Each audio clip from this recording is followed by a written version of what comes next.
All right, guys, welcome to Thursday's kind of down regulating active recovery day.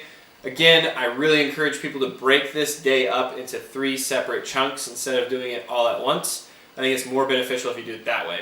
I would say if you're going to do it the perfect way, you don't have to do it this way, but you can do it any order that you want to. You're going to start with spinal flow right first thing when you wake up. Spinal flow is 3 rounds. It's 10 alternating, groiner plus rotation. So you end up doing 5 per side. Then you're going to go into 5 per side of a thoracic shift, or 10 alternating, whichever way you do it.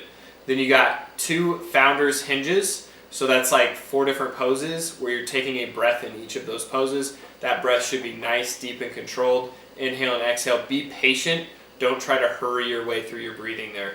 Then you go into 10 reverse cat-cows, which is basically forcing your pelvic rotation while you're in like a glute bridge type position. All right? That's going to be your spinal flow. That's the first thing you do when you wake up, ideally. Then you'll go into core performance. This is what I suggest you doing around lunchtime or midday. That's going to be 30 seconds of each movement, 4 rounds of this. All right? So you got heel touches for 30 seconds, supine hip raises for 30 seconds, seated scissor kicks for 30 seconds, 30 seconds of bicycles, and then a minute rest, and then repeat for 4 rounds. All right? So you got 4 rounds of that. That's going to light up that core hopefully pretty well. If the minute rest is feeling like it's too long, then you can always cut down the rest to 30 seconds or get rid of it altogether. I don't recommend that last one yet. All right? Then we're going to go into 5 rounds continuous. Ideally, it's always moving the whole time. You're going to do 20 glute bridges and 10 supermans. All right? So just continually moving at the same pace for 5 rounds. That's going to be your core performance care. Then from there, we're going to go into our stretching. All right, this changes this week. It's been the same every week for good reason. We wanted your bodies to adapt. Now we change things up so your bodies have to adapt to this new stimulus. Here's the stretching for this week. I recommend this is your cool down for the day. So last thing you do before bed, or maybe right when you get home from work, whatever it might be, depending, or I guess you're probably already home from work.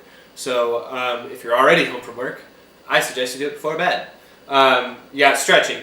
2 rounds of this. You're going to do a minute 30 of happy baby pose. Then you're going to do 1 minute per side of the Achilles lizard, which is where you're focusing on getting the stretch into your calf and Achilles area. Then you got 1 minute per side of the single leg over, and then 1 minute per side of the twisted cross pose. All right? The whole time you should be focused on breathing in through your diaphragm, nice and slow and controlled. All right?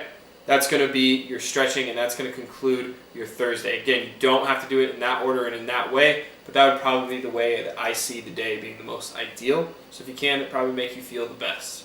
All right, and boost that recovery significantly more. Awesome, guys. Enjoy the rest of your evening.